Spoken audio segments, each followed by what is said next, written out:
د کمبریج پوهنتون په یوې ډېرې پاکې خونه کې دوی د یوې داسې آلې په جوړولو بوخت دي چې یوه ورځ به د میرګي ناروغۍ په درملنه کې خورا ډېر بدلون راولي.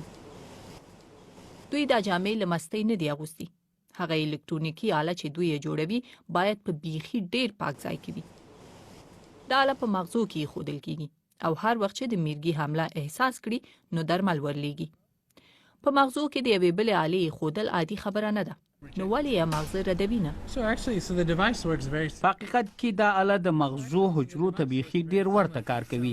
دا احساسوي چې شاوخوا حجرې یې څه کوي او په دې پوهیږي چې څه وخت کیمیاوي توکي خوشې کړي او نورو حجرو ته وایي چې څه وکړي.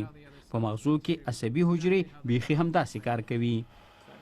د میرګي او نورو عصبي ناروغیو د درملنې پر وړاندې یوه لویه ستونزه اړین ځای ته د درملو رسول دي. د مغزو د وینې خنډ یا بلډ برین باریر په نامه یو څه د ډیرو درملو مخه ډب کوي. دغه آله بیا له دغې ستونزې هم تیریدلی شي. په مغزو کې د یوې وړې آلې د درلودلو ګټه دا ده چې موږ یوازې اړینو ځایونو ته درمل لیږو. ورسره یې جانبي عوارض کموو او دا چې درمل هغه ځای ته رسیږي چې اړتیا یې ده نو اغیز یې هم ډیر وي.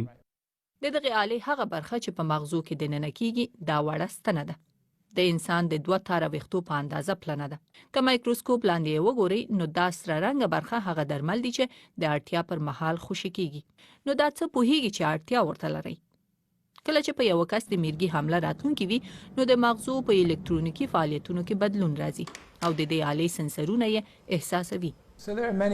کله چې د دې آلې د احساسولو وړتیا او اړین ځای ته د درملو رسولو وړتیا سره یو ځای شي نو بیا دا ټکنالوژي په ډیرو برخو کې کارېدلی شي. موږ ګورو چې دا آله د بیلابیلو سرطانونو، پارکینسن ناروغیو او اوږدمهاله دردونو د درملنې لپاره وکاروو.